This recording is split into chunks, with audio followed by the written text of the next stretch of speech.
Sound check, sound check, sound check.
And we are live. Good morning, good afternoon, good evening, and welcome to BWTM Sports. We're back.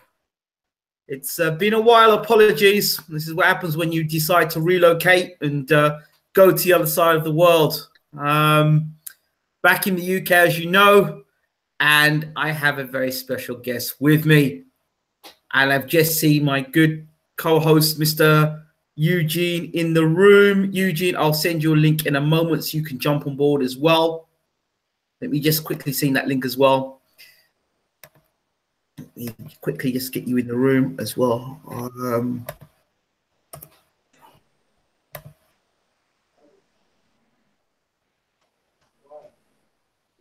Very quickly get you the link.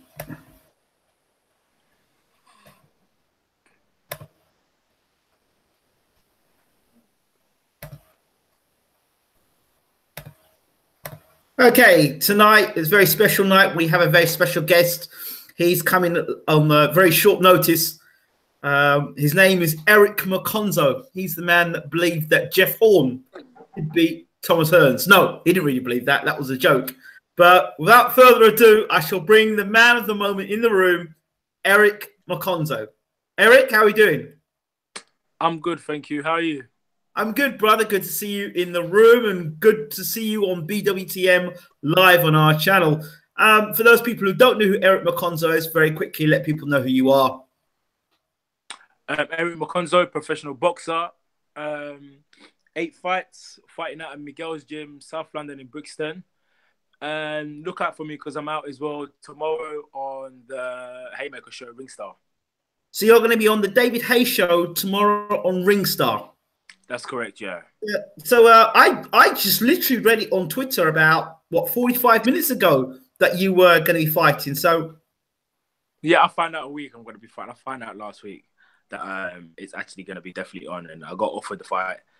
And realistically, I was training for the March the 3rd fight against another opponent, but they offered me saying, "Do you want this before that one?" I said, "Yeah, why not?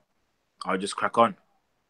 So the fact that they've offered you this fight, you're going to obviously fight on a David Hay card. Do you know who the opponent is? Yeah, it's a young guy called Willie Hutchinson. Oh, Willie Hutchinson. Okay, I think he's Scottish, Willie Hutchinson.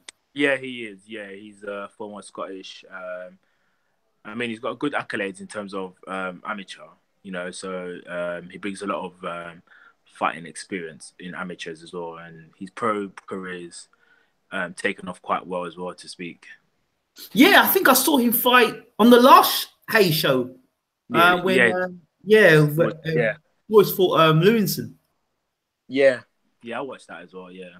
So yeah, what made you decide to take that fight?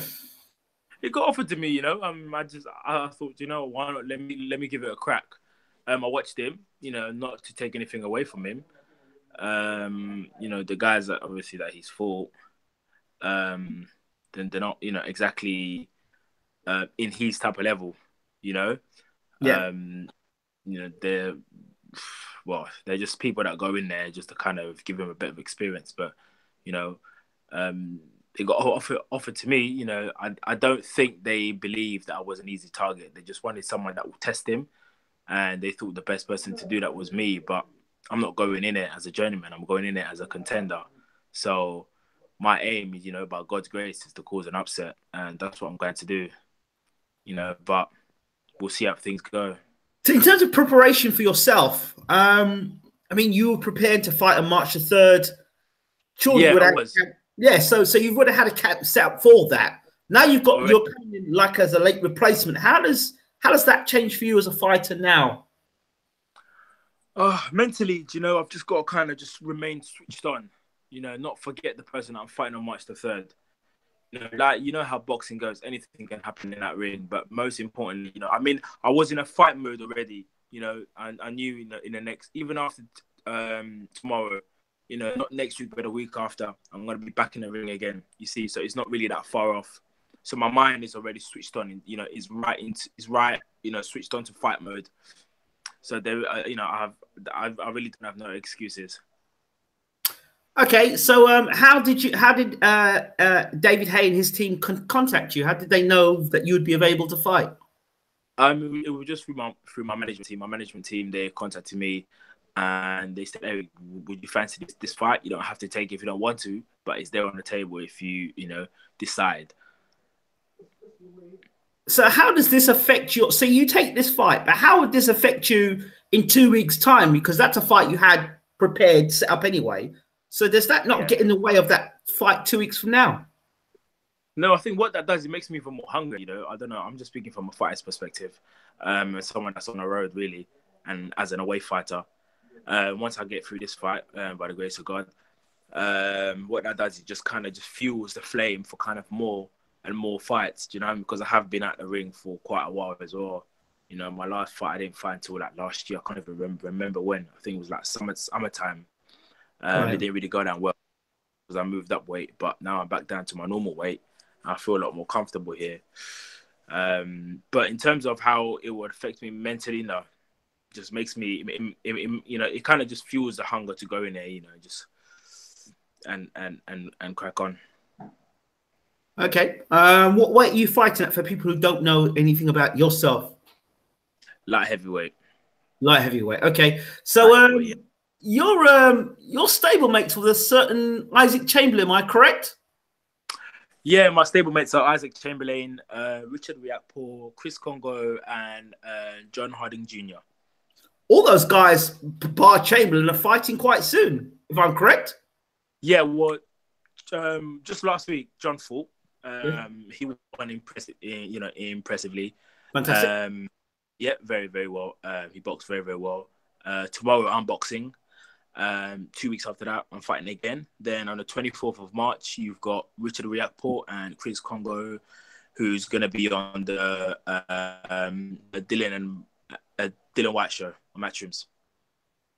Show? Yeah. That's fantastic. So everyone's kind of getting their bit to have some exposure at the moment. That's great for your team and your camp. It is. It is. I mean, it's kind of just showing, that the hard work is paying off. We've kind of all been grinding underground, just fighting in small hall shows, trying to make a name for ourselves. There's been up and downs in between us. We share the same struggles, even though we've come from, different walks of life, but we definitely share the same struggles and we can relate a lot. And that's what kind of motivates us to just keep pushing, because I know exactly where I'm coming from. And let's talk about Isaac Chamberlain. It didn't go well for him the other night. Yeah, I'm sure you may have talked to Isaac since then. Where do you think it kind of didn't happen for Isaac? Why do you think that happened for you? Basically, what people need to understand is Isaac Chamberlain is 22, 23 years old. Yeah, He's had 9 fights. He's been a pro for 3 years with 9 fights. He's very young. His body, emotionally, mentally, he hasn't fully matured in the pro ranks yet. Yet he's headlining at O2, in one of the biggest arenas in the country. Do you know what I mean? It was a big event. It was a main event. You saw the sort of attention and publicity it got. It kind of, broke into other avenues of the world as well, and non-boxing fans and boxing fans, alike, were all getting involved and tweeting about the fight, I mean, it kind of spread. So, I mean, I spoke to him and, and he was very honest. And he said, yeah, I mean, the scale of the event, it just hit him. It was like a deer in the headlights. It just hit him. And, some thrive off it. Some people kind of, just go into a shell. And unfortunately, my friend was on the other end of the stick with this one. Have you managed to speak to him or see him since the fight? Yeah, don't get me wrong, he's doing great. He's kind of watched the fight over and he's seeing his mistakes and where he went wrong. And he openly admitted as well, the scale of the event, it just shook him. Whereas you could see Okoli was a bit more kind of hyperactive, trying to hype himself up, etc. Even though he was feeling the pressure, the pressure as well, yeah. But he was kind of, trying to be a professional about it and hide it, through all the movement and the hyperactive, and the entrance songs, etc. But with Isaac, when it was the total opposite. A lot of people have been very disappointed about the event. I've even heard some people, as to say, in terms of Chamberlain, that it could, he could get dropped because of that performance. Is it as bad as that, or is it just people overreacting?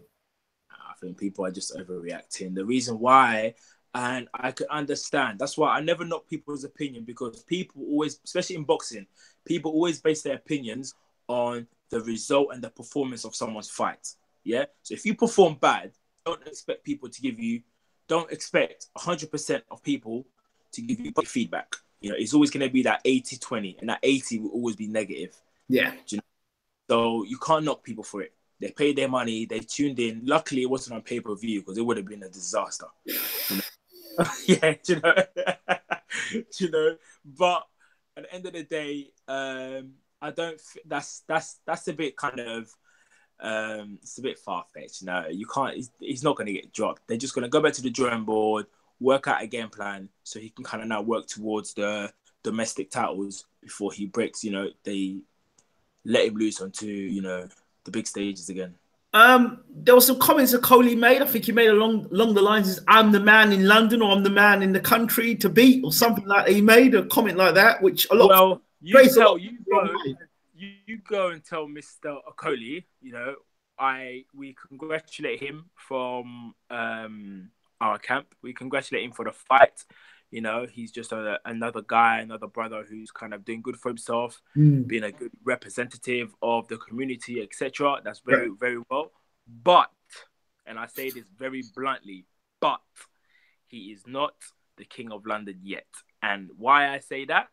Because he hasn't fought Richard Riakporhe.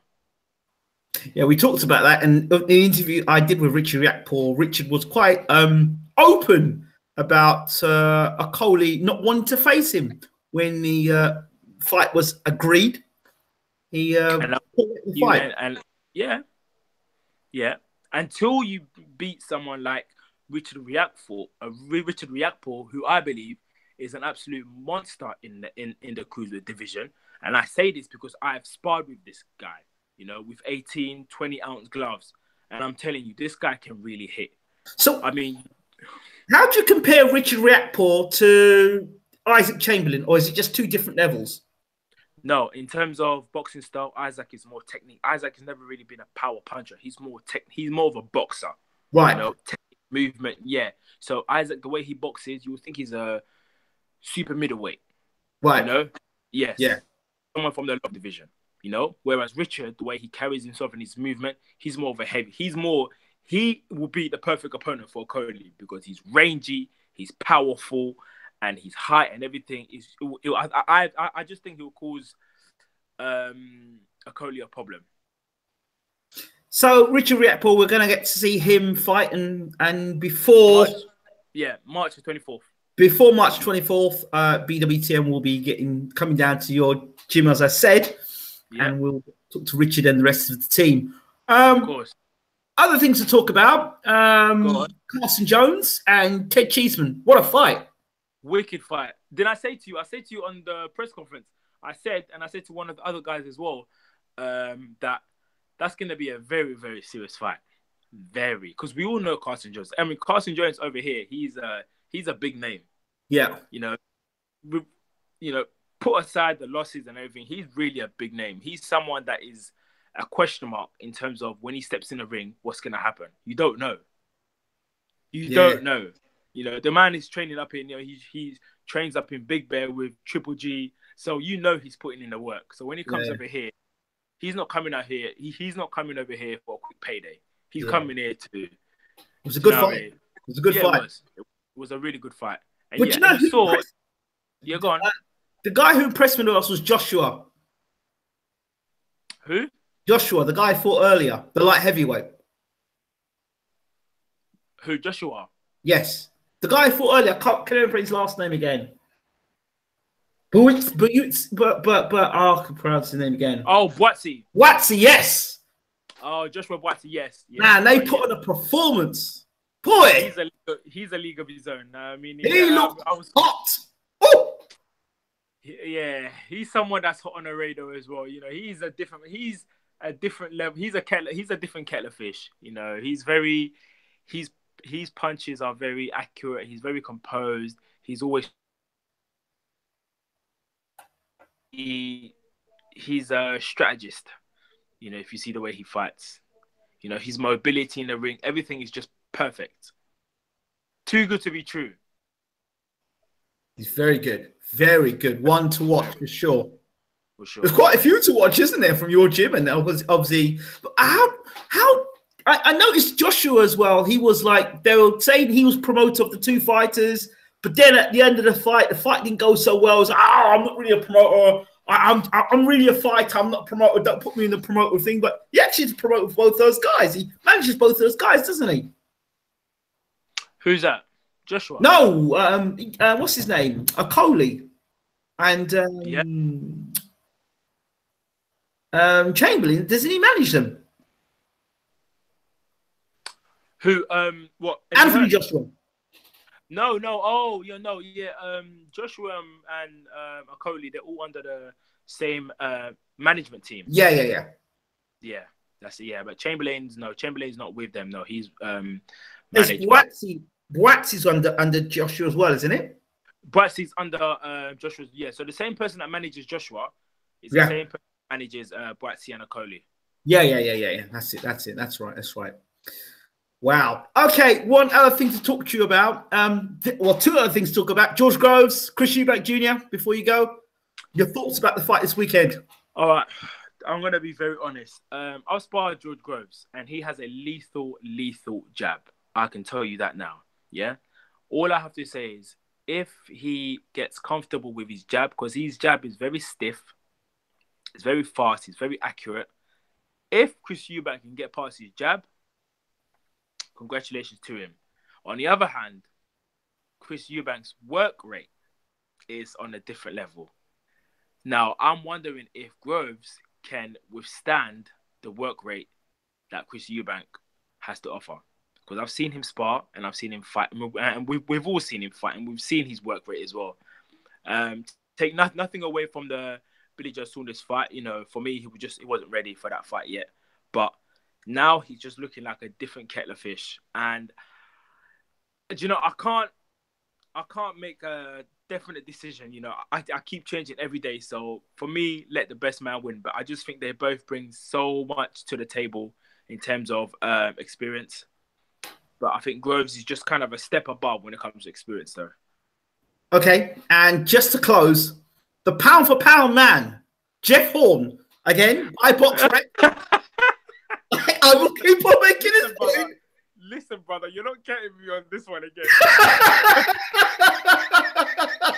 Listen, I'm sticking to my Sugar Ray Leonard. I don't care what you say. Well, listen.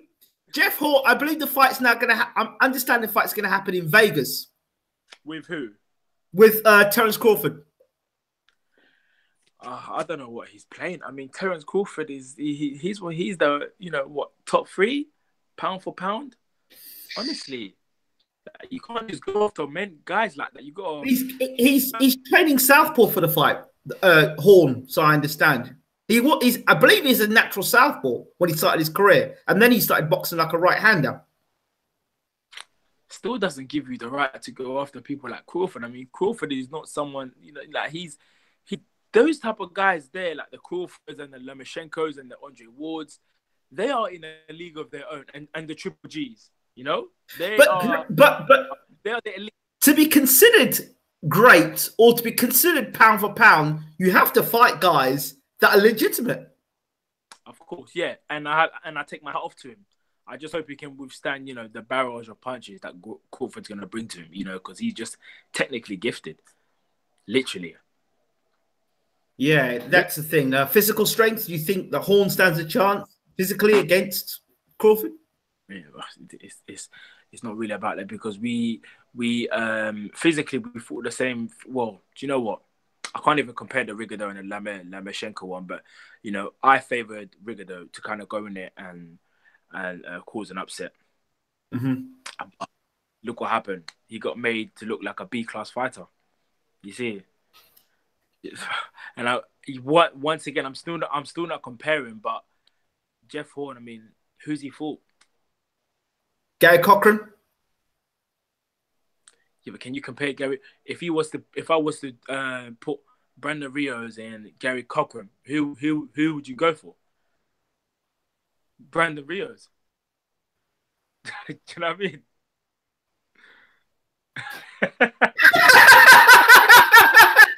You know what I'm trying to say? There are levels. Yeah, of course. I totally understand what you're trying to say. I wouldn't really put Brandon Rios, but yeah. Pacquiao he fought, but I said Pacquiao beat him. But then there you go. Yeah, I'm not saying Gary Cochran is a bad because he's one of us. He's a Brit. He's one of the lads. Yeah. And I'm not taking anything away from him, but there are there's levels. Yeah, there are levels to this game. There really is. Okay. Eric, I'm going to love you, as they say, and leave you. Allow you to go because you've got to get your sleep to prepare for Friday night. We look forward to seeing you fight, and everything goes well for you on Friday. For those people who know more about you, this is your time to sell yourself to the world. And yeah, man, if you on Twitter, Instagram, Eric Mokonzo, and look out for me tomorrow. I should be on about 9ish. Against Willie Hutchinson. I'm feeling great, feeling confident. I'm gonna just go out, Is that's gonna be on Satellite Freeview TV? Satellite Freeview TV, yeah. Dave, Sky Channel 111. Okay. So we look forward to seeing you fight tomorrow night, Eric. Thank you, my man. It was a pleasure. See you guys when I see you. Take care, chap. See you soon. Bye-bye. Take care. So there we have Eric Mokonzo, who will be fighting tomorrow night on Dave TV. Dave TV on Freeview. So you can get to see Eric Mokonzo against Willie Hutchinson fighting tomorrow night. So check that out. Right, next up, Mr. Eugene, are you there? Yep, Ingram, I'm here. How you doing? I'm good, my friend. How are you, champion? Doing great. It's been a long time. Yeah, quite some time. Almost. Let's just say Happy New Year and start again, shall we? Yeah, okay, sure. Let's see people commenting in the room.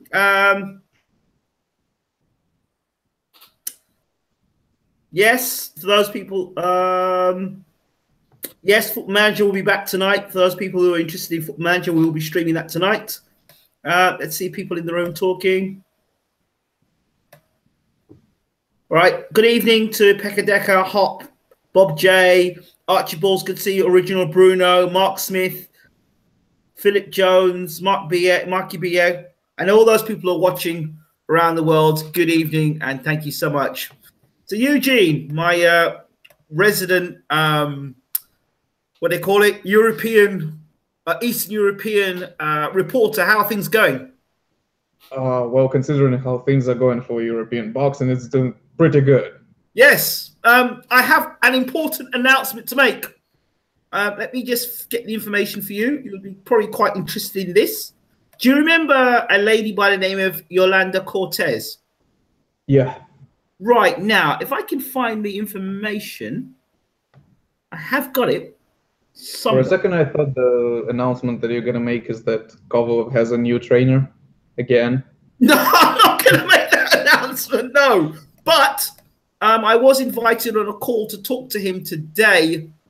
Unfortunately, my internet didn't kick in at the time, so I couldn't get to do the call. But I had the chance to do a teleconference call because Gail, who actually, and congratulations, Gail, by the way, Gail Falkenthal, she is now on part of Main Events. She's doing the media work for them there. So that's a great gateway for us and that's nice.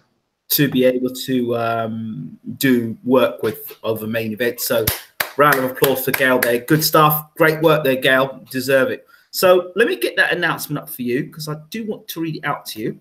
And I promised Yolanda that I would read it out. So let me just bear with me. Let me just get this email up.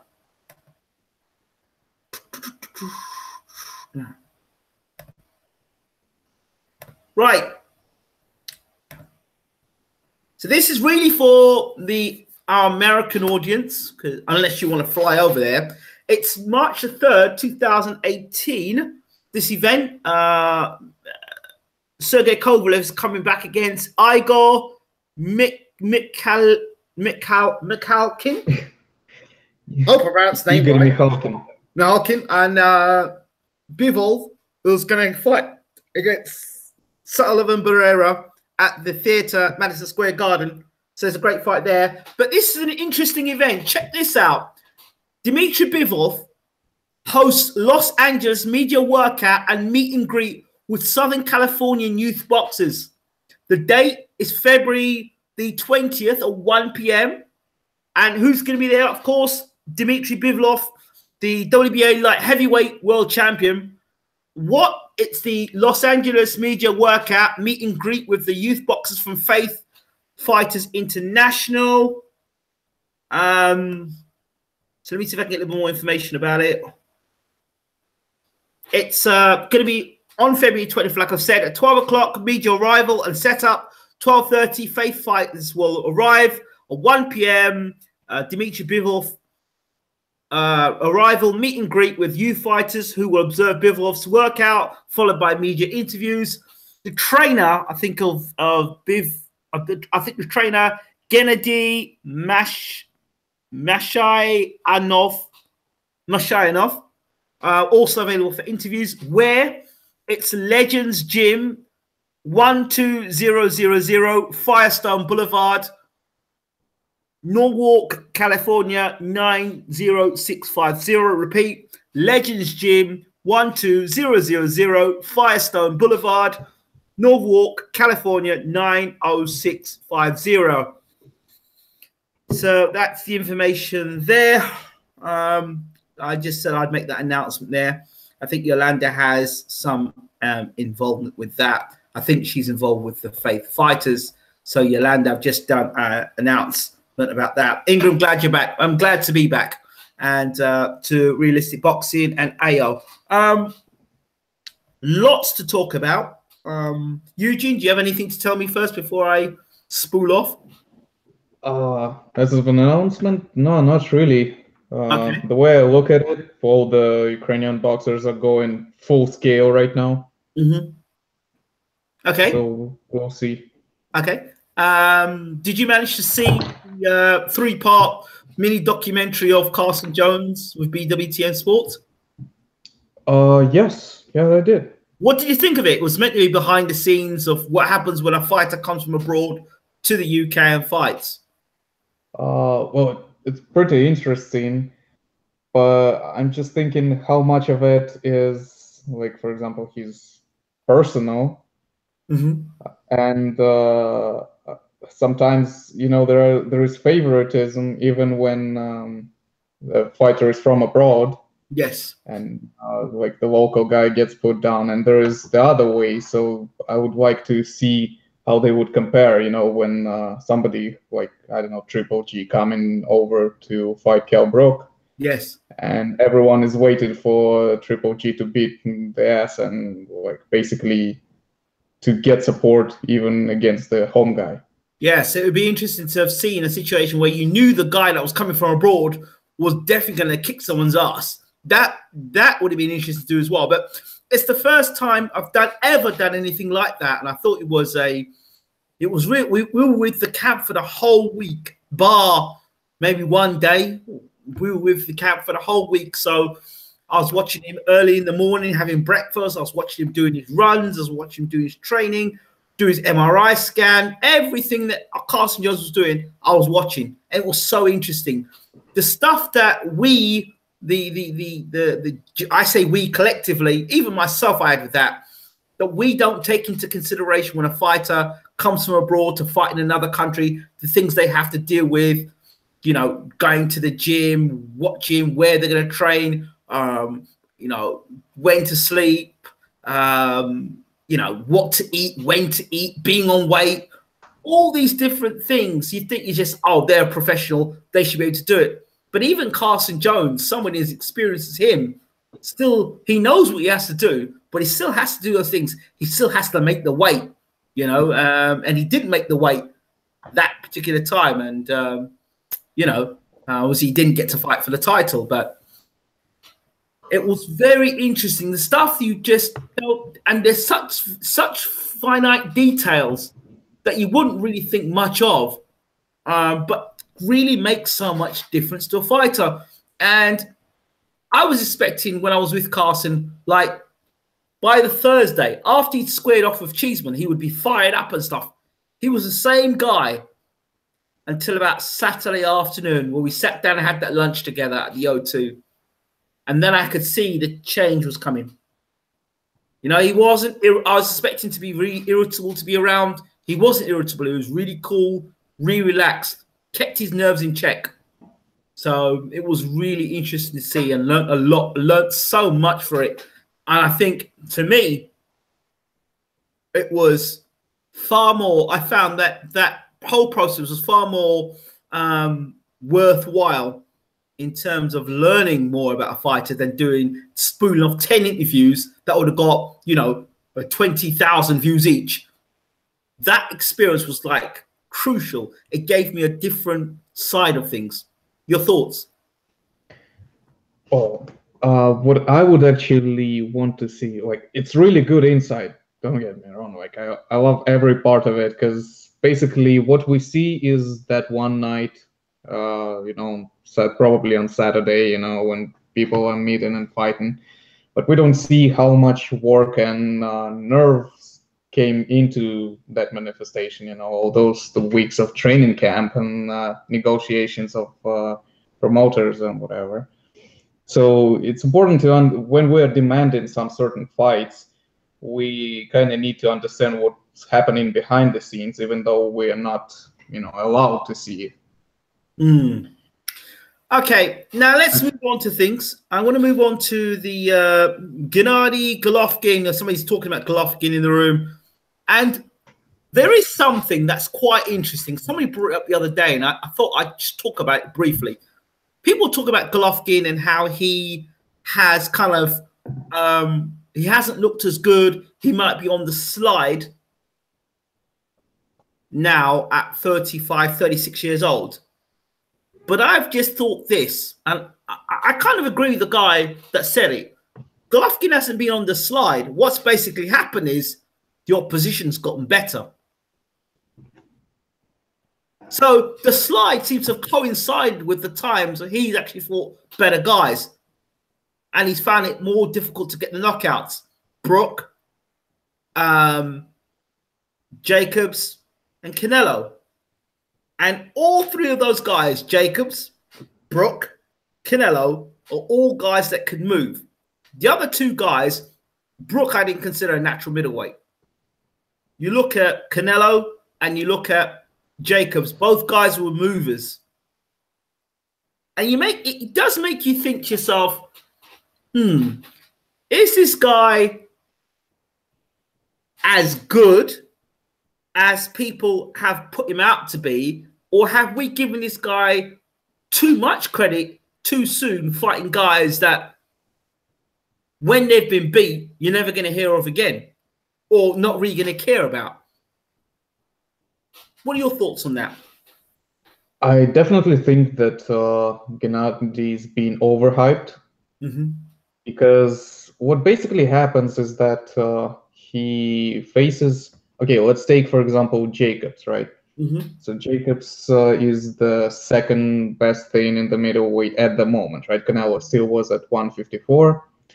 And Jacobs boxes with the Triple G, and he shows quite some resilience. You know, he gets up after a knockdown, and he isn't being a pushover in the ring. And all of a sudden, you look at Triple G in different light. You know, it's almost like when he cannot bully you around, he's not that skilled and that monstrous. You know, so then. Alvarez fight happens, and basically Triple G searching desperately for like a really learned combination. You know, he was throwing basically same stuff all night, and for Canelo, he just sees it, avoids it, and all that Triple G power, that 20 something knockouts in a row streak, it just doesn't matter anymore. You got a box.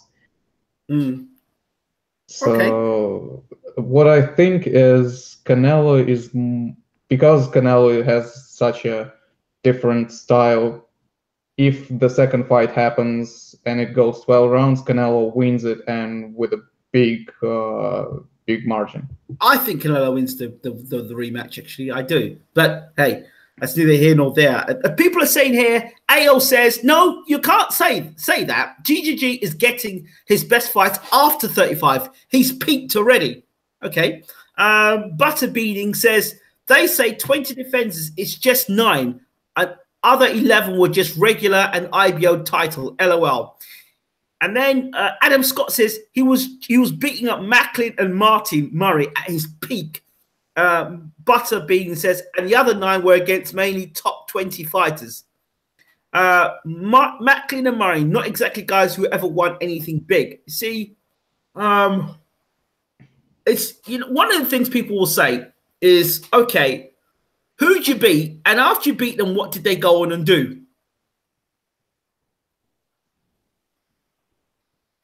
Well, that's the question that some people would ask about Golovkin.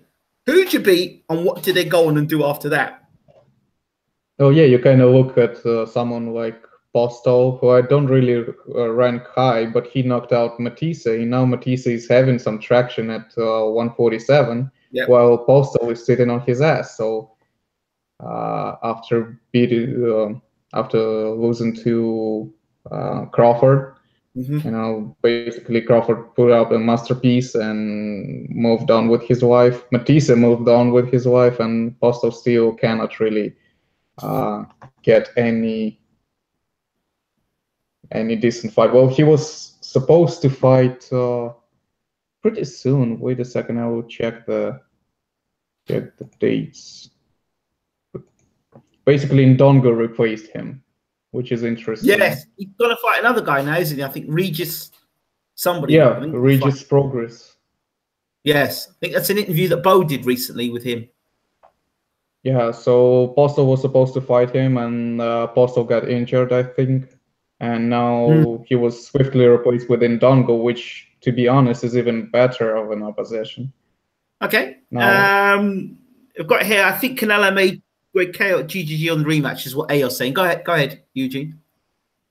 Well, we'll switch it to Canelo, or we're just going back and forth?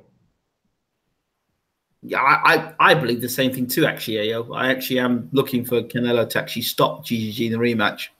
But I don't know about stoppage, but I definitely see him outboxing, just technically taking everything away from him.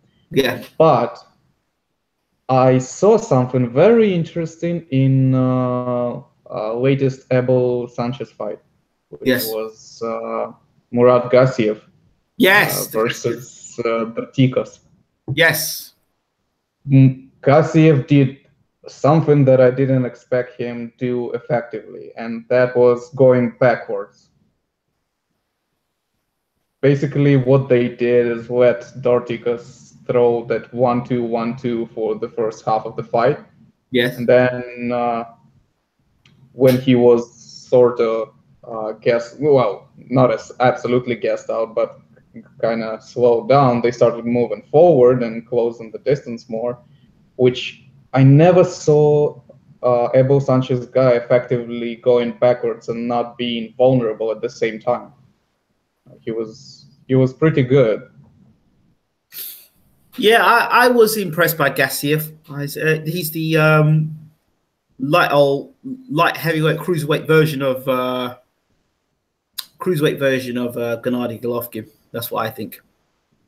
I think he has, well, in terms of power, of course, he has more clean knockouts. Yeah. Golovkin he TKOs. He just puts a lot on you at some time. You just break down. With Gassiev, it's different.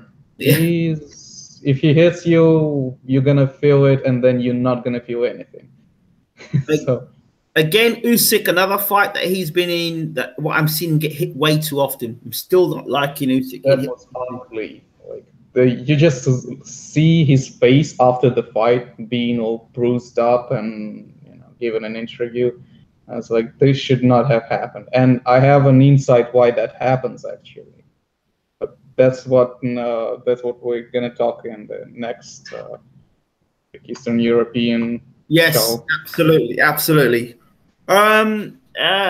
Ayo says if a GGG tries a tactic, he loses on points. He's too slow to use the Gassiev tactic now. Mikey BS says, remember what Abel says, GGG hits hard in Gassiev. I find that hard to believe. No, that's bullshit. But Abel will sell anything to you. I mean, Abel will sell anything to you, to be honest. He's a great salesman. Yeah, kind of like a used car salesman, Yeah, he is. It's always I know this car has 3,000 miles on it, but don't worry about it, she'll go as much. Yeah, he showed great defense in the last fight. HBO said he had great defense. He doesn't get hit often at all. And then I go and watch the replays of GGG getting hit with uppercuts and 3, 4, 5 punch combinations. Like, what? Okay, all right. I don't know. But I love Abel, though. If you are Abel Sanchez fighter, you're going to get back to the hill. You know that, don't you? Yeah, absolutely. So, George Groves, Chris Eubank Jr. A few questions I've got to ask people in the room now. I've got a few things in my mind that are racing through my mind. Mr. Eubank is about... He's probably tucked in his way. He's about 30 minutes away from me. From where I live now, he's about 30 minutes down the road. Eubank Jr. and Senior. If that. Now, one of the key questions I ask myself is, and I see a lot of Eubank beating up on people. I see a lot of Eubank putting people down in sparring. I see a lot of Eubank bullying and dominating people. I ask myself this question. Is he a flat track bully? We don't know. I mean, kind of like David Haye? Well, a flat track bully means a guy that is an on-top fighter. When it's going his way, he's a great fighter. He looks spectacular. We don't know if it's not going his way, what will happen. And all the work he's doing, like I remember talking to people before the Manny Pacquiao fight. And Manny Pacquiao was doing all these funny, amazing combinations on pads. I said, well, that's not going to work against Mayweather because nobody stands in front of you and allows you to let off all them punches. Nobody does that. So that stuff that Eubank's doing on the pads, it looks fantastic. And of course, if you're stupid enough to stick your chin there and get hit with all them punches, then yeah, I guess that, and I don't think there's any ref in the world that's going to allow you to pummel you to that point where Eubank is throwing all those punches. It looks good. It looks intimidating. And for those who don't understand boxing, yeah, it looks fantastic.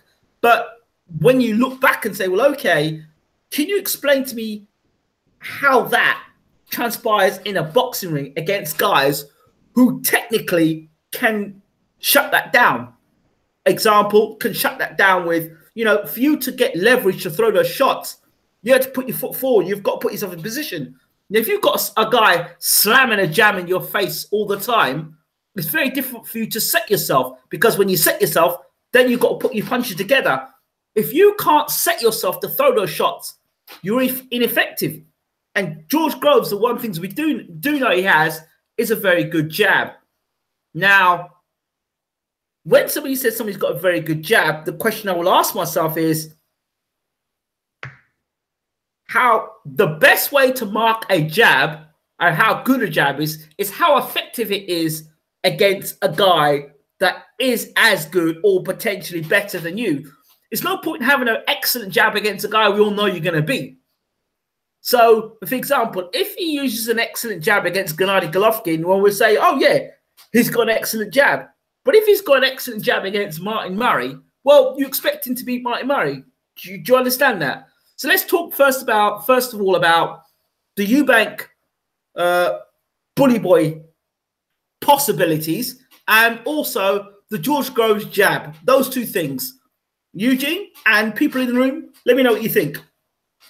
Well, if I would go with it, for some reason, it really seems to me that Groves has more experience. Sort of. They have about the same amount of fights, about the same number of them. But something, I don't know. You know that when you look at a guy and you see what he does, you have that back feeling that you cannot really form. Well, when I'm thinking about Groves, I think that he is more skillful and. But the whole question is whether he's not going to be intimidated by Eubank, so he can use all those skills. Because what usually happens is whether you apply everything and it works, or you have a guy like Stiverne, for example, who is very skillful, but does silly little mistake and it costs him everything. Yeah. You know that guy is that much better, but it just doesn't happen. Okay. So if I were to go with it, I say Eubank should, not Eubank, Groves should pull out a victory on points. Okay. I think both guys are offensively exciting to watch, but both guys are defensively terrible to watch. Eubank going backwards has got no defense. No defense. He uses his head to get out of the way. But he actually has no sort of defense. I haven't seen Eubank block a punch yet, or block punches. I see him move his head and moving around and lots of, but I've not seen block punches. As for George Groves, he's another one that backed up against the rope. I'm not so sure what he does when he's back against the ropes. Both guys look great on the front foot. Not so sure what they're like on the back foot. Both guys. Eubank is open to the right, straight right hand. He's so open to straight right hand the way he fights. So George Groves' right hand will be key there. But then the same thing for George Groves, for Eubank. I think George Groves is open to a straight right hand as well, because for George Groves, he drops that left hand so down low. You look at the way he fights; that left hand is still down there, and he has this thing where under McGuigan, where he tends to leave the left hand out there. And that's all well and good leaving the left hand out there when you at length and you're at distance from the fighter. But when a guy's close to you, all they have to do is bring that hand down and bring the right hand over the top. And in the early rounds, maybe you'll get away with it. But in the later rounds, when you start to tire, little things like that matter. So these are little things I see there with Groves and with Eubank. Mind games. I think Groves doesn't have a poker face. When Eubank says something he doesn't like, you look at Groves' face and you can see he wants to burn up inside. But he has that look. I don't know how to describe it. Like when you're in the classroom and somebody's got that embarrassed look on their face and they can't hide the embarrassment. There's a lot of times you look at George Groves' face and he looks like that. So inside he's boiling up inside. But I don't know if he's keeping his cool because he doesn't know what to say, or he's keeping his cool because he doesn't or he doesn't want to say something that's going to make himself look stupid. I don't know which one it is, because I remember when Froch had him for the second fight, and Froch was asking him some questions, and Groves looked at him puzzled, mouth open, didn't know what to say, and he looked quite silly then. And I remember telling David Hay that, and David Hay was in the absolute stitches about it. So I don't know, in terms of the mind games, whether Groves actually has got Eubank under control or Eubank is inside of his mind, because his face tells a different story.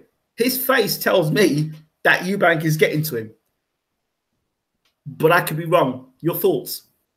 Well, usually when a person gets into your head, it looks really silly when another person starts yapping some nonsense, you know.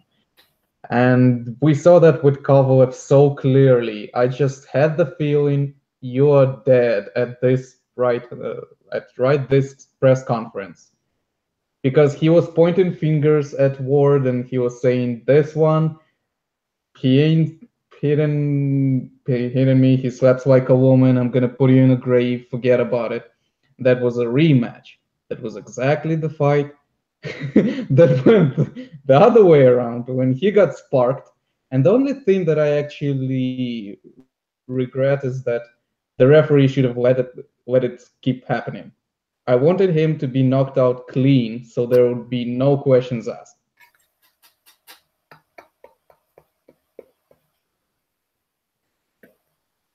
And that when the fighter gets into your head, you usually don't just sit there and, you know, give looks. Usually you just start speaking, but it doesn't, you know, it doesn't feel subtle. It's just nonsense.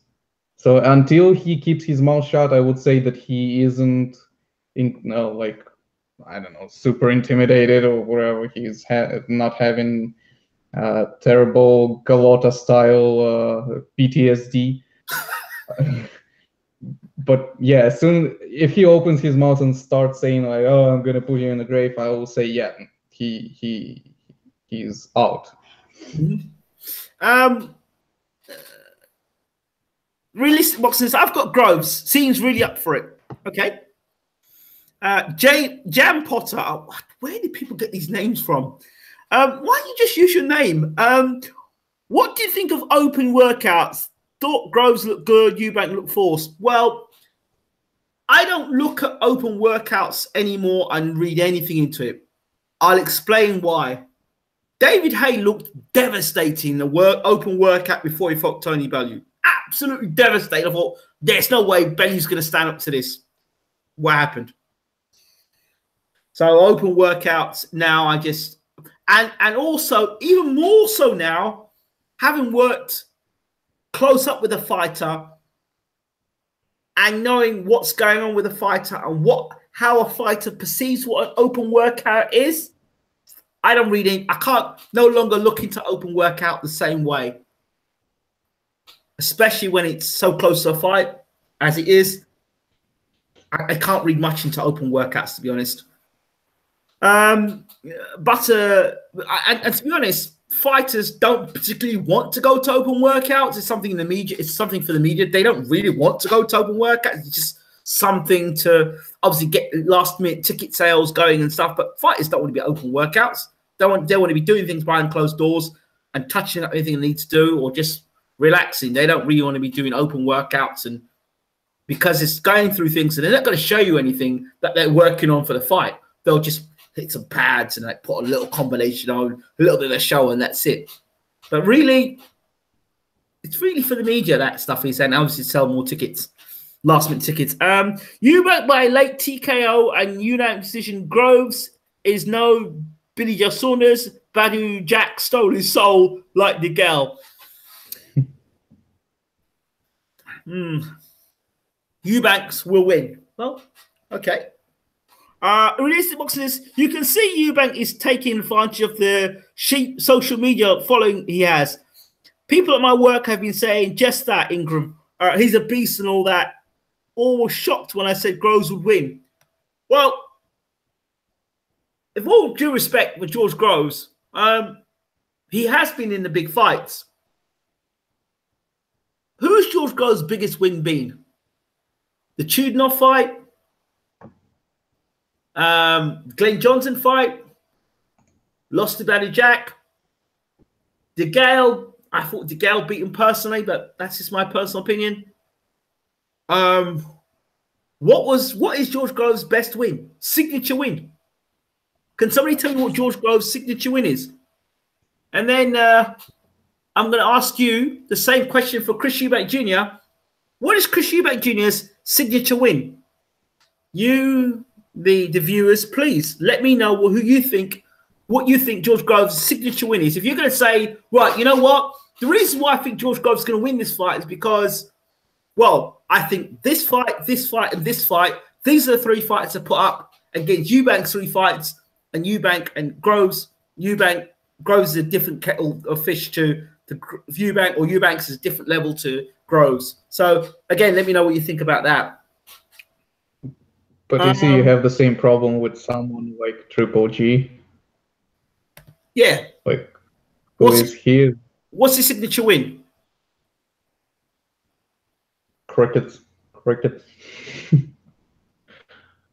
You'd say Danny Jacobs, wouldn't you?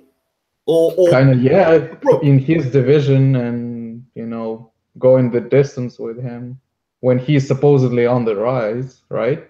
Yeah, Kell Brook or Danny Jacobs. Kell Brook was dragged 2 divisions up, wasn't he? Yeah, so that's quite sad when you think about this guy being considered pound for pound #1 by some people.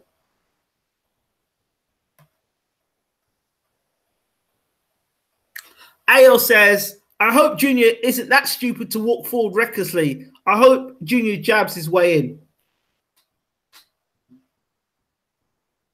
I hope so too. Same sheep who thought Groves in rematch with Cal Froch. I said in the first fight that Froch would come from behind and stop Groves.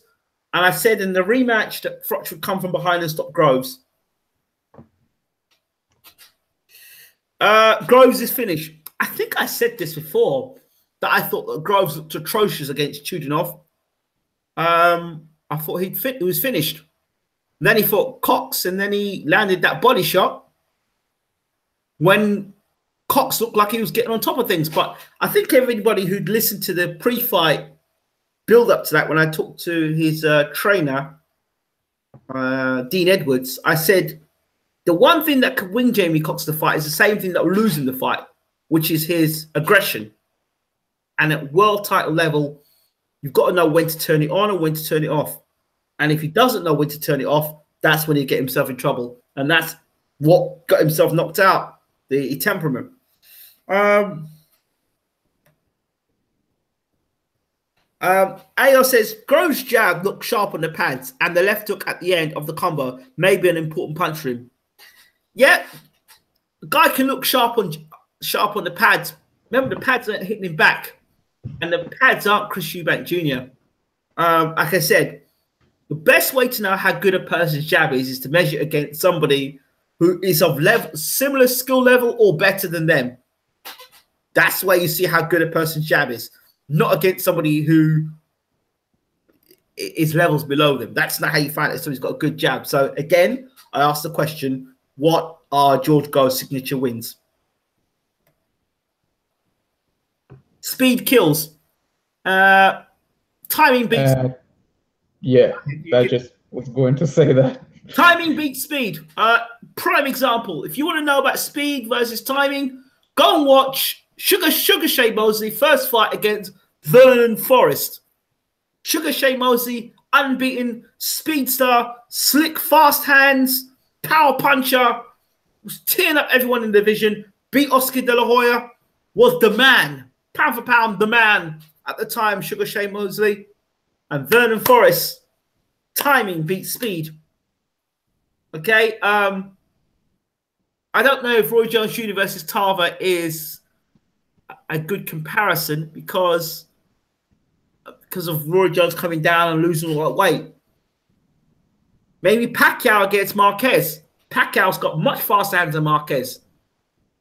but timing beating speed. And obviously the knockout win at the end. All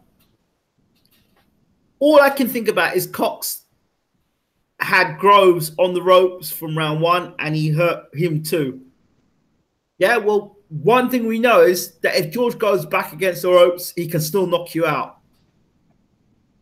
That's one thing, you know.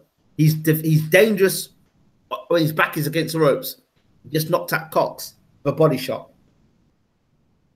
The other thing is, something to consider, everyone's talking about Eubank's chin and Groves' lack of chin. What about Eubank's body? Would Eubank have folded if Groves had landed a body shot on him that way, with his back against the ropes in a similar situation? Well, it's all very interesting. Butterbeaning says, one poor thing on Eubank's record, if he was as good as he says he was, why go distance with 70-year-old Abrahams? That's doubt I have with him. Well, not even him. What about the guy he fought to win the IBO title? Remember that fight? I think Groves' sports therapist told him not to get into verbals with Eubank. Yeah, smart thing too. Yeah, I was just responding to what I said about public workouts. And he said, facts. Hey, con me too.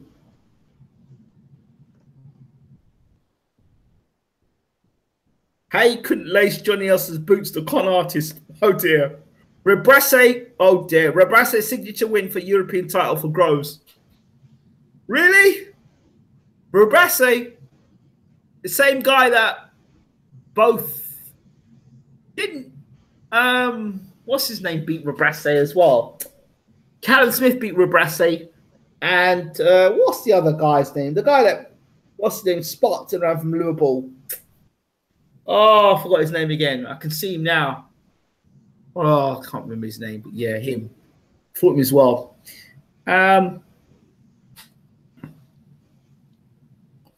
He goes, Eubank's biggest win. LOL, all bad. Oh dear. Groves before Frotch wins this easy, but it's not before Frotch. That's what that said Kawasaki. Okay. Yeah, I actually think the Groves that fought De Gale would be the Groves I would feel more at home with against Eubank Jr. The thing is, if you go that way back, then you haven't got that big fight experience. He had to fought Frotch yet. He had to fought Badu Jack. So if you go back, you miss that key components. He wasn't with Shane McGuigan. He's been with Shane McGuigan 6 fights now. He was with Paddy Fitzpatrick. He was with Adam Booth. And the other question you've got to ask yourself, who is the best trainer for George Groves? Adam Booth, Paddy Fitzpatrick, or Shane McGuigan? Or has Shane McGuigan benefited from Adam Booth's tutelage of George Groves? Something to think about. Butterbeaning says, I look great on the pads when I box Shades of Ali. In a fight, LOL, I often get beat up. Yes, I like that one. Yes. Kawasaki had no chance versus Lacey, apparently, as was the same with Frotch versus Butte. Yeah, when Butte showed vulnerability, he got dropped. I don't know who thought he got dropped and got hurt and should have been counted out. Eugene, you still there, my friend? Yeah, I am. Just jump in when you need to. There is too much British boxing. It seems like a stew where everyone has boxed with everyone and how everyone has been, training under everyone. Yes. There's just not enough knowledge for me to add something in, If Groves gets off those body shots, it will slow Eubank. And for me, Eubank's main strength is, of course, speed. Yep, that's true. AR says, yes, Ingram, that's what I was thinking. It would be ironic if Groves stops him to the body. It would be as well. Rocky Fielding, yeah, that's the guy's name who I felt got beat by John Ryder. a terrible fight. I thought that John Ryder beat him hands down. I think Groves will be on the back foot and trying to walk Eubank onto punches. The question is, can Eubank cut the distance? Yes. I didn't give my breakdown for this fight, but my strategy for Groves would be this. Off the back foot, using the jab, lots of feints. Let Eubank come onto you. Let Eubank come onto you and try and nail him with straight right hands. When Eubank comes close, tie him up, walk him back to the ropes, and when he's back to ropes, attack him then.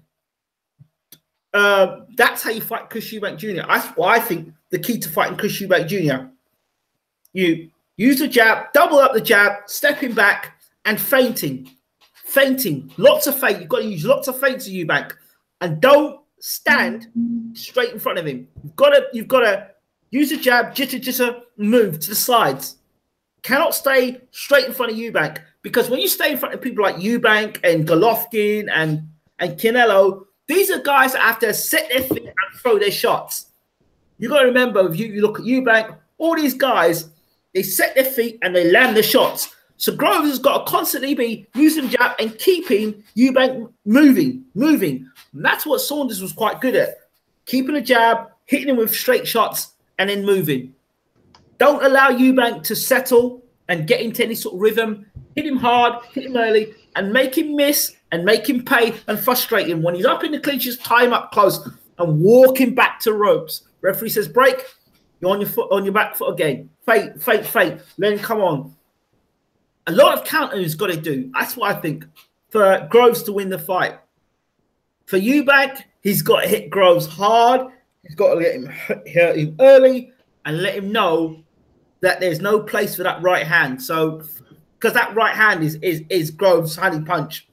So for me, you've got to hurt Groves early, and you've got to engage Groves in a war. But you've got to be careful, because Groves is sharp and he'll counter punch. He's good off a counter.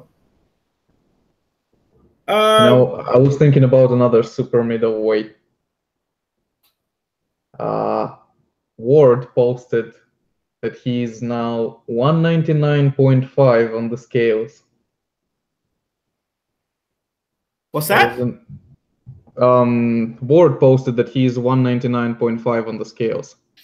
Do you remember when I said to you that I thought that Ward was going to go away and come back as a heavyweight?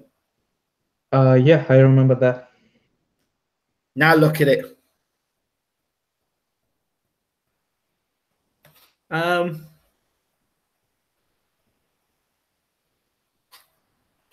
Just tuned in. How long has the show been going? What have I missed? Well, we're in the real meat and veg of the show now. We haven't missed that much. We're just getting into things now. We're warming up. Come on, Eugene. We want your opinion. LOL. Yep, they want your opinion, Eugene. Give them your opinion. Never. I will never give up my opinion. Yeah, no, they want you to give your opinion. Don't give it up, but to give it. Let them know what you think. The whole thing is, I don't know that much about 168. You know, for me, it's just general knowledge because I've seen one or two fights of these guys. Okay. You know, and it's just the cream. You know, you gotta see more than that. Realistic boxing is Eubank could be suspect to the body as he's never been hit hard to the solar. Yep, that's very interesting. Could be. Eubank straight right hand is awful due to his elbow injury. Eubank cannot extend one of his arms left. I think bad long ongoing injury. If I was Groves, blast the elbow on the left arm. Can you blast an elbow in boxing? Serious question, I would. You can blast where the hell you want, as long as it's not below the belt. Also, size could be a factor as well. Well, size is only a factor if you use it. If you get knocked out in the first round, size is not really going to matter, is it? Groves could be coming into the ring as heavy as a cruiserweight for the fight.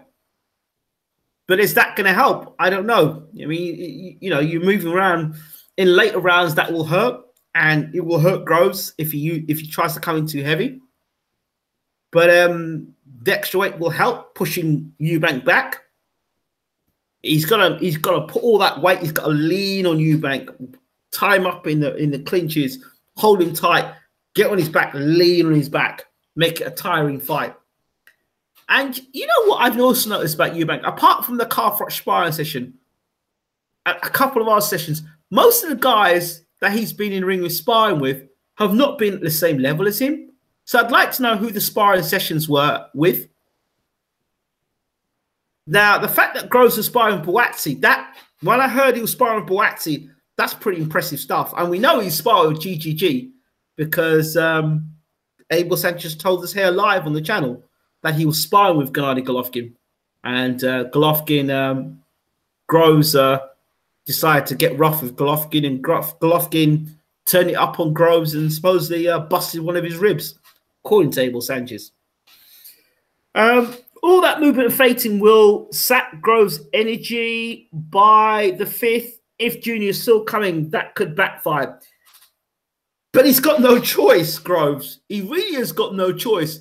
He can't stand and trade. I don't think he can stand and trade with Eubank Jr. That would be suicidal because that's what Eubank is. I don't call Eubank a boxer. I call him a brawler, a slugger. He's not a boxer. I don't consider him a boxer. I would consider more Groves I would call Groves more a boxer puncher. I call Eubank more of a brawler. I wouldn't call him a boxer. I think he's a brawler. Brawler, slugger, I don't know. He's not. I won't call him a power puncher. But I think Groves is the better, fundamental, educated boxer out of the two. And he's got to use the feinting. He's got to use the movement. If Groves doesn't use the movement and he doesn't use the feinting and he doesn't use his jab, then I don't see him winning the fight. Plain and simple. He's got to use the action. He's got to use the jab. He's got to keep him feinting. He's got to keep Eubank moving, because if he doesn't keep Eubank moving and he allows Eubank to set his feet, plant his feet, and put them punches together, then you know what's going to happen. You know what's going to happen. To be fair, Eubank had no southpaw experience before Billy Joe Saunders, and he's had none since. That's true. Are we not in the same place we were when Junior fought Billy Joe Saunders? Yeah, he didn't start. He didn't start right, but Saunders was and is a middleweight, not super middleweight. Nobody gave Saunders a chance. I can't help think that. I don't blame you for thinking that. How much has Eubank Jr. improved since the Billy Joe Saunders fight? That's a key question.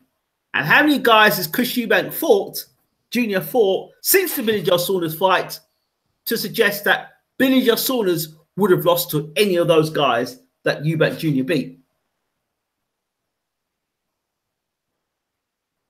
Your thoughts, people.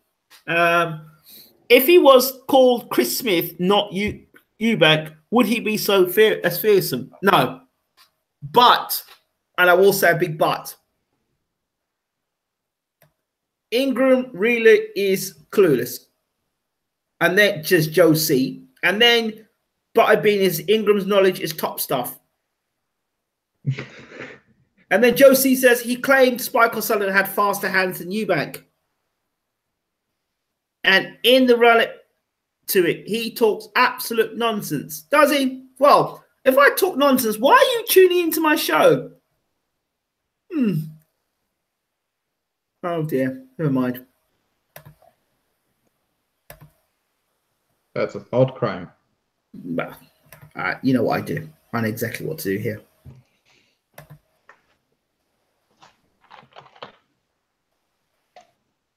I'll put you out your misery, Josie. Moving on. Boxing is about opinions, indeed.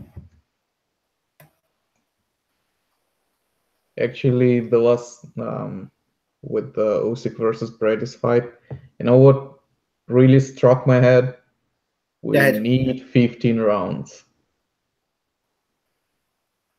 You know, sometimes you just feel that you gotta see who digs deeper. Yes. I even think that Triple G might have been knocked out if it went 15 rounds. Wow, that's something, isn't it? Yeah, their first fight, sure. Marari Juju says Groves will get smothered. That's interesting. Yeah, that's another thing. If Eubank keeps Groves on the back foot, is back against the ropes, but he'll have. He can knock a guy if he's back against the ropes, but which he's proven against Cox. But that's not the fight he wants to be fighting. He needs to be keeping Eubank moving, constantly moving, not allowing Eubank to set his feet. Eubank will do a Mayweather first round, I think. Okay. Eubank Senior is a soft-spoken, political UK version of Angel Garcia. Junior was jabbing at the start of the Abraham and Uridim fight, so he can fight smart. I think we're underestimating Junior a bit. No, I'm not underestimating him, but I just...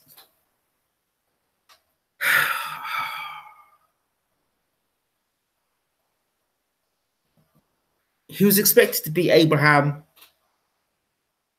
Angel Garcia, have I just heard that name? What a tool. Oh, dear. Right. There's something I want to talk about, of course, is Chris Eubank Sr. And I've got, personal opinion, I've got nothing but praise for Chris Eubank Sr. I think he's done what any good father would do for his son. I think there are a lot of things that Eubank Sr. says, and if we actually listen to them without being judgmental, just listen to what he has to say, there's a lot of truth in what he says. And I think he's done a brilliant job with Chris Eubank Jr. He has. Thank you so much, Cantona. I appreciate it. I think he's done a brilliant job with Chris Eubank Jr. He's made some very poignant points.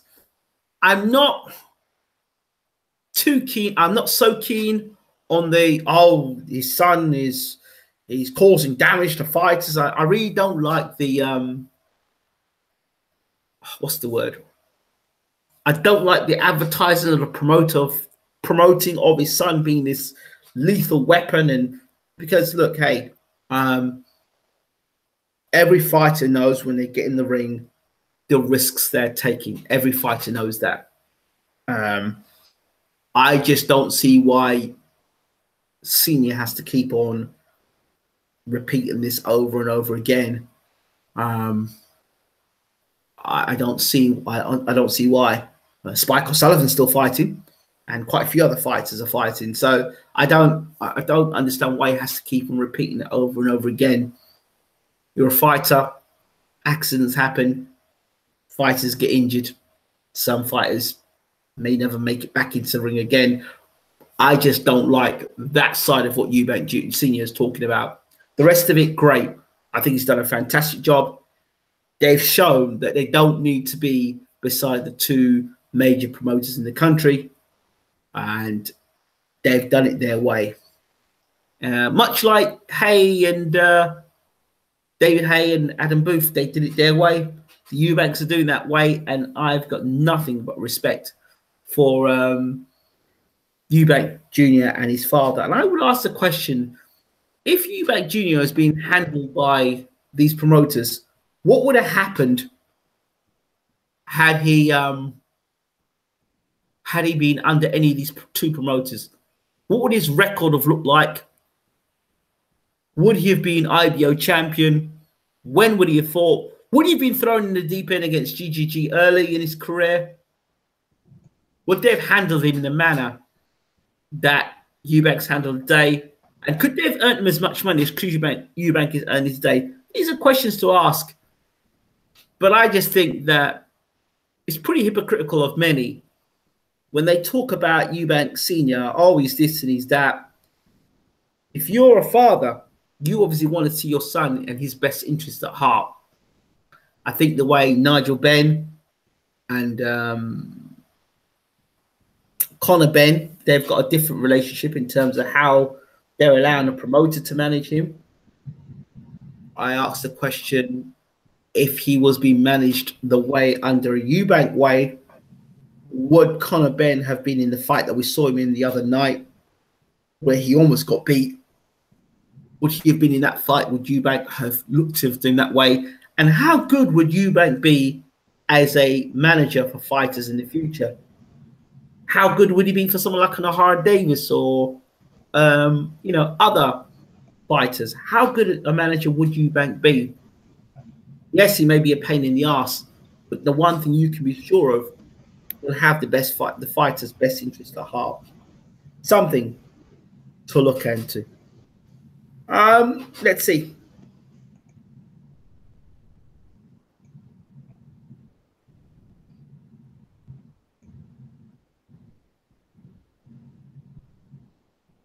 Actually, about the promotion with being doing a lot of damage to people. Just recently, a guy from WSS, Eric Skoglund, he got into coma, right? Got knocked out in sparring. And imagine promoting that, like, oh yeah, my son is so dangerous, he puts people in coma. It's not. Do you want to keep damage as something that is your trademark? It's not nice. I don't like it. I don't particularly like it. Meaning in the way Angel causes controversy in fights build up, like Eubank being controversial. Speaking about Nick Blackwell situation happening to Groves. Yeah, I agree. Smith struggled with that Swede. Yes, you're talking about Eric Skoglund, who actually, we were the last people to speak to Eric Skoglund before he unfortunately went into coma. And we look forward to trying getting Eric back on the show and having a word with him since his recovery. And glad to hear that Eric has made a good recovery. Seniors list was gone these days. He had Bruno-like problems after his career mentally, but been fine for 10 years or so now. Junior career gave him something to work for. Indeed. Skoglund, yeah, he went into coma. Yes, same Skoglund. We did an interview with him. Very nice man, indeed. There's no confidence. There's no confidence in Shane and Groves' fight talk and body language. That could be one of two things. That could be because they generally are lacking confidence, or quite the opposite. They want Eubank to be led into full sense of security. We won't know until fight night. Professional boxing is banned in Sweden. Wow.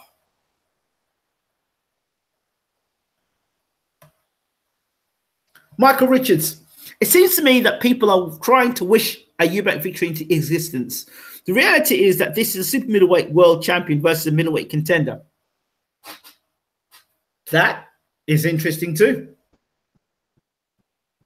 Well, on the night, it could be a super middleweight versus a cruiserweight on the night. It'd be interesting to see what the scales are on the night. Smith did struggle against Skoglund, but I don't think he'd fought for a year. Seems like Eddie's forgotten man. Wasn't a great performance though. I'm not a PC guy, but the constant Blackwell comments are disgusting. They should just leave it alone. I totally agree with you. Absolutely agree. Totally. Well said, Michael, of course, about the middleweight versus the super middleweight. Very interesting there. Eubank did a good interview, explained the Nick Blackwell situation. Check it. Yes, I did see it. I did see the interview. It was well done. And he talks about how people want to sweep it under the carpet, and he doesn't want to sweep it under the carpet. I appreciate that. But still, there's enough reminders in the sport. Just look the other day with George Groves and his fight.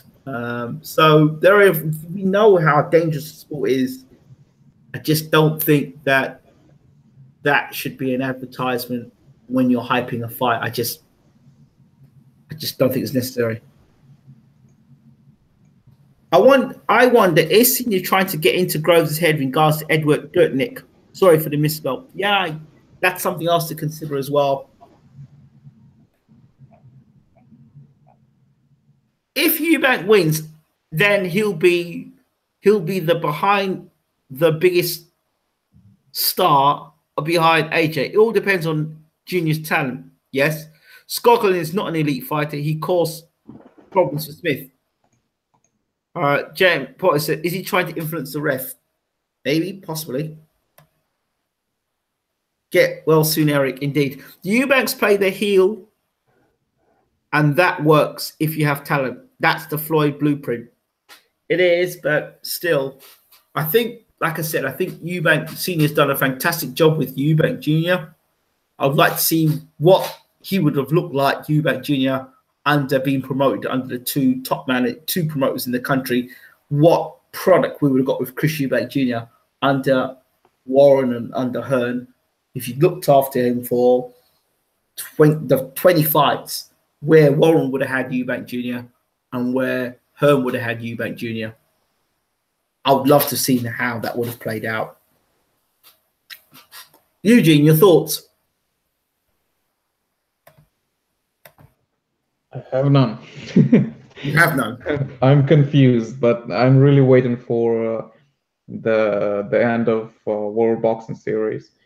And the whole thing is we'll get one man out of World Boxing Series at 168, yes, but he is not the man, which is different from cruiserweight, right?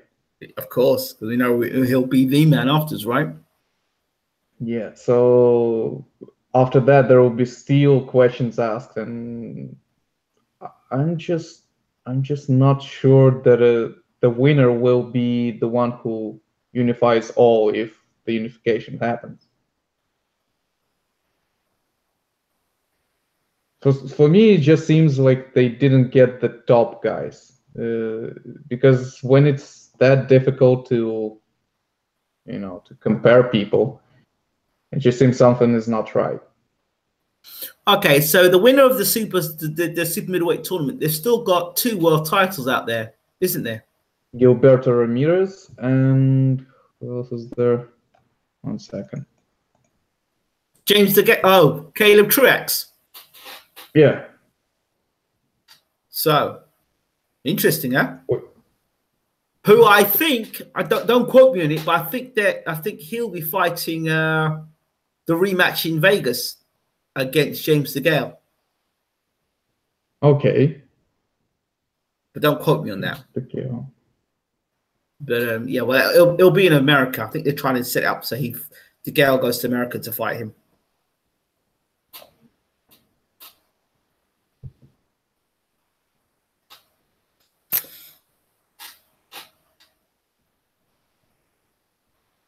I'm not saying WSS is not cool. It's just I just have difference. I sense difference between cruiserweights and super middleweights. It just seems that cruiserweight was made exactly right, and super middleweight is kind of lacking. Gross swaps trainers more than his underpants. Ronnie Davis is like an old Yoda Star Wars guy from the Eubank camp. Trust me, he takes no shit. Yeah, I know Ronnie personally. Ronnie Davis and my trainer, my old trainer, was very, very close. And yeah, Ronnie's a good man. And yeah, he does take no nonsense. But I don't know how much of this story of Eubank training by himself is true. Don't know. Because I was fortunate to talk to Liddell Rhodes. Those people don't know who Liddell Rhodes is. Liddell Rhodes was the guy. You remember when Mayweather was fighting Charlie Zelenoff, the internet sensation or troll, whichever way you want to look at him? He was sparring Mayweather Senior, and he sucker punched Mayweather Senior. Then the guy that jumps in the ring and jumps and starts beating on Charlie Zelenoff is Liddell Rhodes. Liddell Rhodes recently fought in the against Edna Cherryness, and he got robbed there.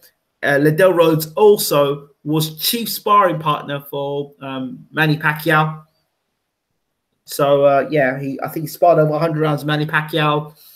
Now I think he's moved around with Adrian Broner. Him and Adrian Broner, good friends, was in Mayweather's camp for a long time. So he can handle himself. He's a very good boxer, very talented boxer. I think he's looking to make some moves in 2018. But by talking to him, I got to find out a little bit more about the sport, and I can't remember what I was going to talk about now because I was linking into something, and he was telling me something about. I'll come back to what I was going to say, but it was a point I was going to make. Okay, who am I picking? Gut saying Eubank.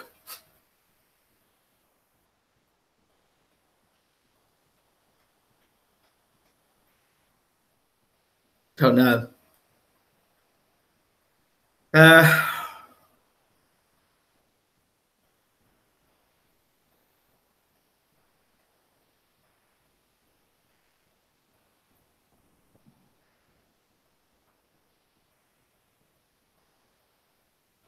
Yeah, that was what I was going to say. When Eubank, that's what I was going to say. When Eubank doesn't say he's looking at fights, what I discovered from Liddell Rhodes, he told me that when Floyd was telling people, when Floyd was saying to people he don't watch the tapes, and Floyd is going off and doing, Floyd would send you one way, and he'd be doing something totally different. So if Eubank Jr. is following the blueprints of the Mayweather camp, he may be saying, no, I don't watch tape and I do things my own way. And he's probably sending you off this way when really he studied you quite intently. So I don't believe the stories that Eubank has, he's training himself. I don't believe that for 1 second. I think that's probably just a lot of talk. In that case, why is Ronnie Davis in his corner? In that case, why does he need anybody in his corner? You know, so I don't believe that.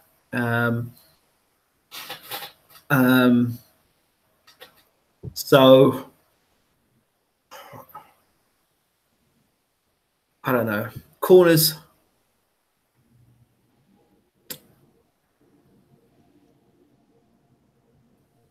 Eubank is definitely the fresher fighter.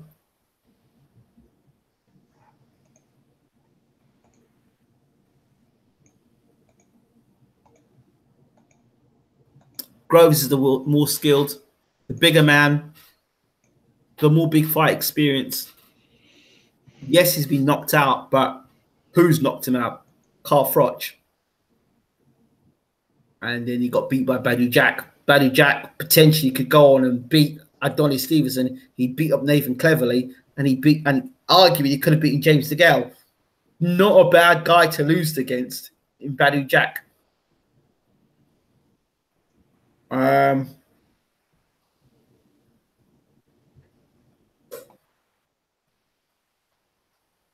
he's had the experience of sparring with Gennady Golovkin as well. I'm going to I know they say George Groves might be at the end of his career.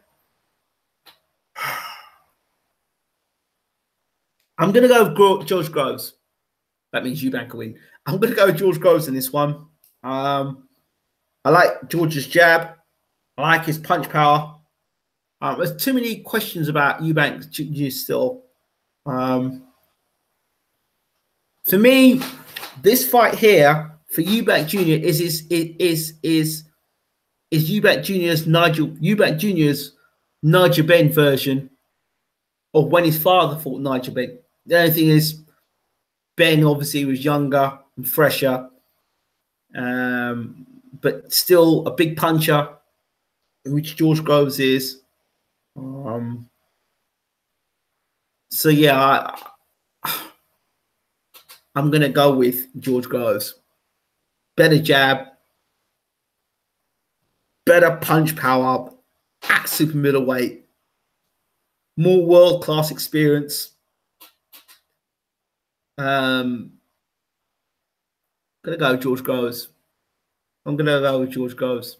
Just size may matter on the night. This isn't sparring.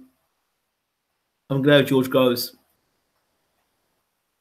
It'll all depend on George's legs and his movement. If George, like I said, if George can keep Eubank moving and he can kick the jab and keep him jittery and walk Eubank onto counters, George has got a great chance to win the fight. I'm going George Groves.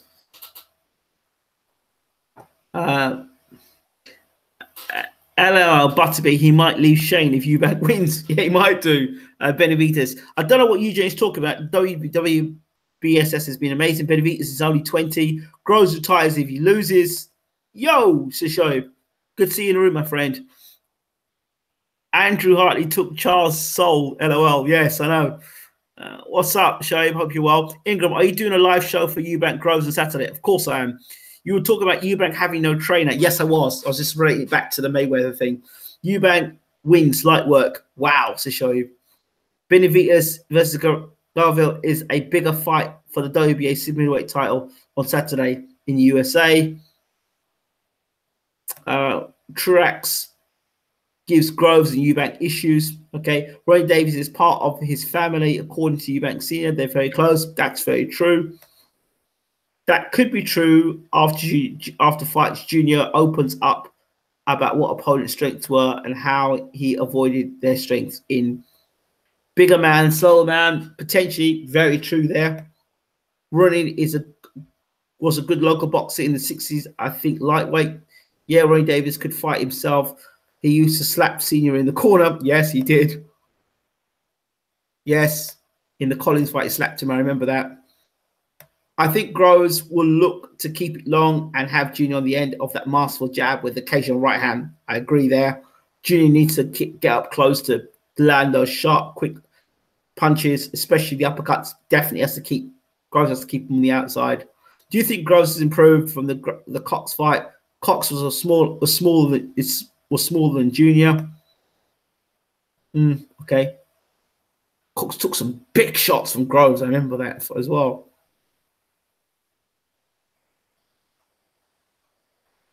One Florian, there goes Groves' game plan. Remember, Ingram, I said light work. All right. Okay. Well, you're probably right. I'm probably wrong. So, yeah. The things that are that concern. Okay, now here are the things that concern about George Groves: age, wear and tear, struggling to make super middleweight, tiring in fights. I've always said about Groves, I'm not sure he's good at absorbing punishment, and I'm not sure how durable he is. For Eubank, concerns, big fight experience. Yeah, he went to Germany and had that fight in a fight that he believed he would win. He was quite sure to win. The Abraham fight, yeah, but this is the biggest fight of his career. He may come out and be amazing. He may come out and be flat. How does he react? How good is Eubank's chin? We know what Senior's chin was like. There's nothing to suggest that Eubank has got a dodgy chin, but has he got a chin that's going to stand up to George Groves' best punch? And at the night, George Groves will be weighing probably round about more closer to, I like cruiserweight on the night. I know there's no such thing as a light cruiserweight. I could say cruiserweight, but he'll be quite heavy on the night for sure. Heavier than Eubank. It could be 2 weight divisions between the 2 guys on the night. Eubank is having to move up to super middleweight. George Groves is having to move down from maybe possibly cruiserweight. So I believe size does matter, especially if you get hit on the chin. Eubank, is he an on-top fighter? Meaning when it's going good, it's great. But when it's not going your way, you don't quite know what to do. Has he got a game plan when it's not working his way? What does he react like when he's getting hit and hurt? We know what Groves is like when he gets hit and hurt. We've seen Groves look good. We've seen Groves look bad.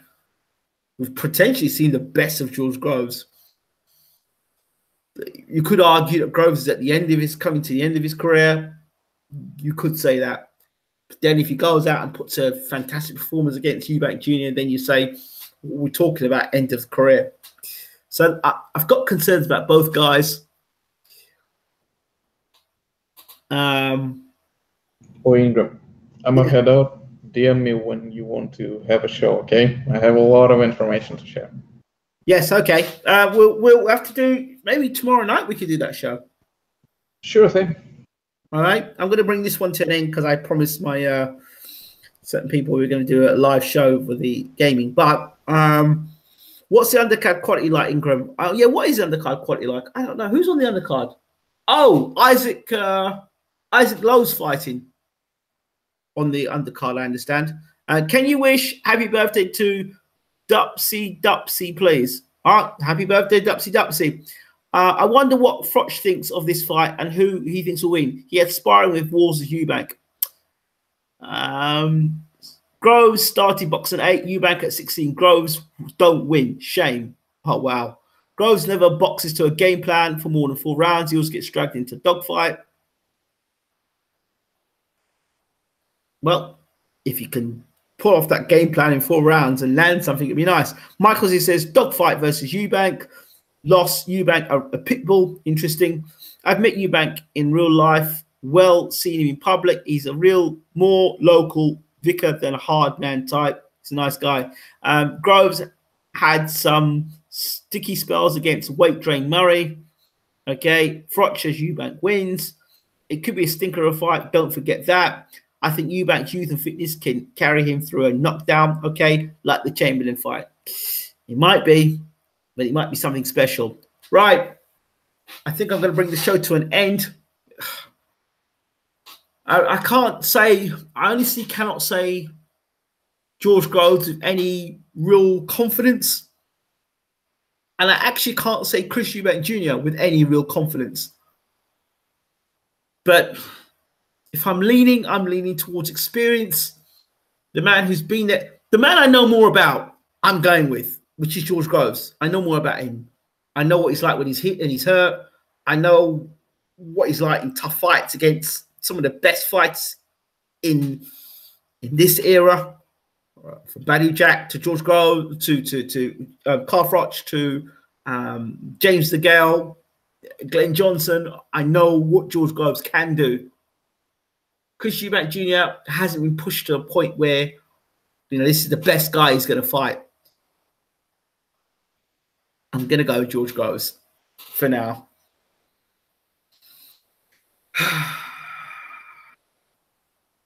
Not heard for a while. Night, folks. Night, Ingram. Good night. Dwyer picks Groves. Vishu. Okay. Well, I'm going with Groves too. Go with Groves.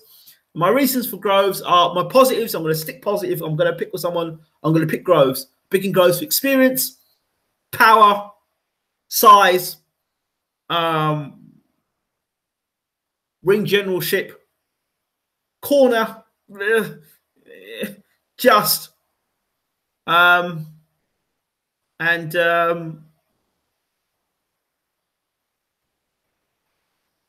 yeah. And the fact that he's fought better opposition, and he should take that into his stride coming into the fight. Dane, but look, I've boxed Badou Jack, I've boxed Carl Froch, I've boxed James DeGale, I've fought the better guys. Who's Chris Eubank Jr.? Hello, Aki. I hope you're well. Notorious one. I can't pick a winner. I sway towards Eubank. Quicker footwork, great, says Marky B. Yeah, Eubank Jr. for me. Strap season, Man United versus Chelsea. We need another show. LOL. Could talk about this for 4 hours. Fantastic. Ingram, what time Football Manager? As soon as I put this down and I go in the other room, I'll load up Football Manager. Hey, Ingram. Hey, Mikey. Can't believe I didn't get notifications. So that's it. That's the end of the show. Thank you all so much. Eugene, thank you so much. Sorry for boring you through this. My apologies.